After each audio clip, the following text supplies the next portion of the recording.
एक छोटी सी पर कमाल की बात, भगवान आपको वो नहीं देते जो आप चाहते हैं, भगवान आपको वो देते हैं जिस काबिल आप होते हैं।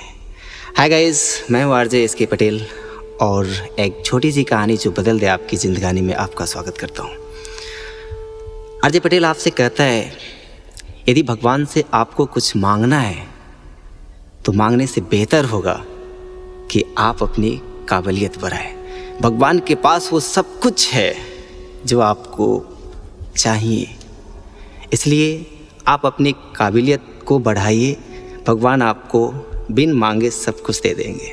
उन्हें पता है कि कब किसे क्या देना है, इसलिए मांगने से बेहतर होगा आप अपनी काबिलियत को और निखारिए।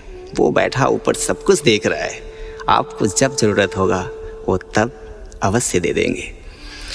चलिए, मैं इसी से संबंधित एक छोटी सी कहानी आपको आज बताता हूँ।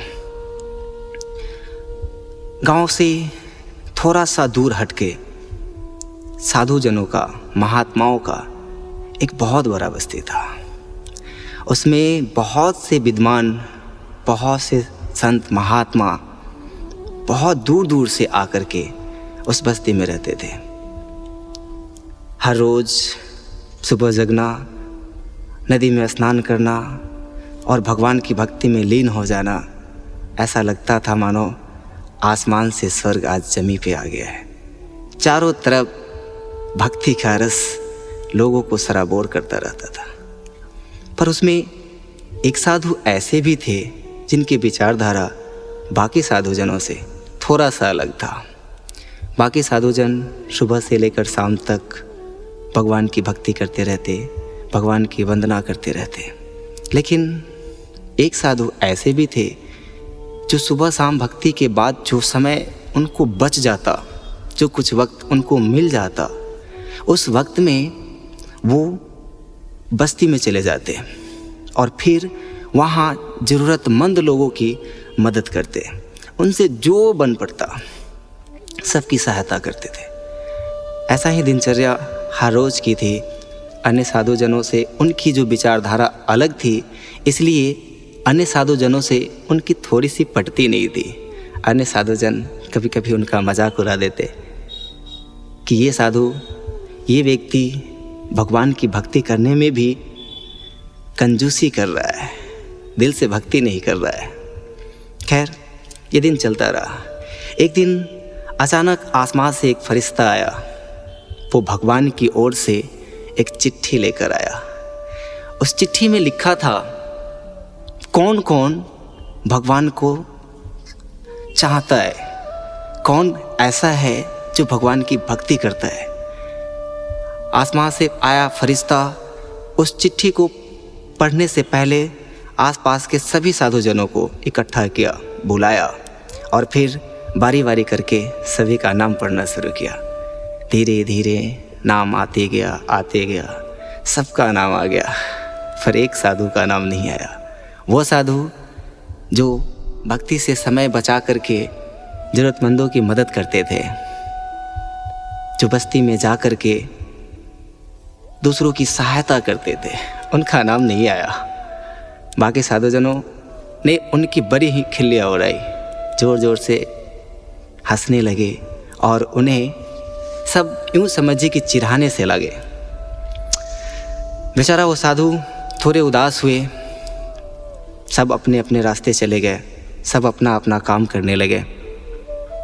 कुछ दिन बीत गए, सबका दिनचर्या अपने अपने काम के अनुसार ऐसे ही चलता रहा। कुछ दिन बाद आसमान से फिर एक चिट्ठी आया। उस चिट्ठी में भी वैसे लोगों का नाम था जो भगवान को प्रेम करते हैं, जो भगवान की भक्ति करते हैं। सबको फरिश्ते ने फिर से इकट्ठा किया, फिर से नाम पढ़ना शुरू किया। इस बार भी उस साधु का नाम नहीं आया जो गांव में जाकर लोगों की मदद करते थे, जो दूसरों की सहायता करते थे, भक्ति से बचा हुआ सारा पल ज़रूरतमंदों की मदद में लगा दिया करते थे। इस बार भी सब लोगों ने उनकी जमकर खिंचाई करी, सब लोगों ने जमकर उनका मजाक उड़ाया। किंतु इसके बावजूद भी वो उन लोगों से नाराज़ नहीं हुए चुपचाप वहाँ से अपने रास्ते चल पड़े। ऐसा ही चलता रहा।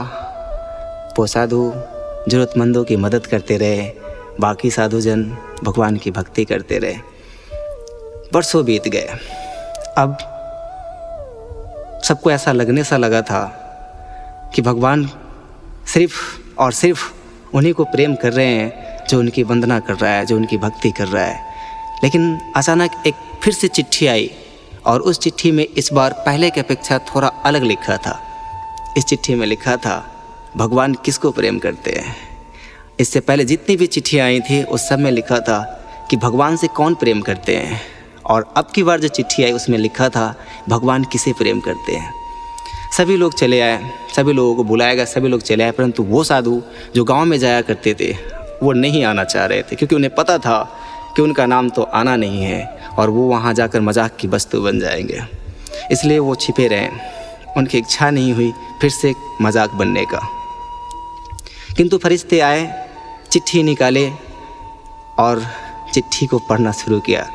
उस चिट्ठी में सिर्फ एक ही साधु का नाम था और किसी का नाम नहीं था, और वो साधु वही थे जो भक्ति भाव के बाद अपने समय को बचा करके ज़रूरतमंदों की मदद करते थे, दूसरे की सहायता करते थे। आर.जे. पटेल आपसे कहता है कि भगवान सिर्फ उनको ही नहीं चाहते जो उनकी भक्ति करता है, बल्कि भगवान उन्हें चाहते हैं जो भक्ति वंदना के बाद सच्चे मन से ज़रूरतमंदों की मदद करता है, एक दूसरे की हिफाजत करता है, ज़रूरत पड़ने पर दूसरे की सहायता बनता है। आर.जे. पटेल आज के इस वीडियो में आपसे इतना ही कहकर विदा लेना चाहेगा, लेकिन ये छोटी सी कहानी आपको बहुत कुछ सिखाती है। जो भी कुछ आपको इस कहानी से आज सीख मिले आप मुझे कमेंट बॉक्स में ज़रूर लिख भेजिएगा। दुआ करता हूँ आपके चेहरे पे खुशी और लबों पे हंसी हमेशा बना रहे। अगली वीडियो में हमारी आपसे फिर मुलाकात होगी, तब तक के लिए मुझे दीजिए इजाज़त। नमस्कार।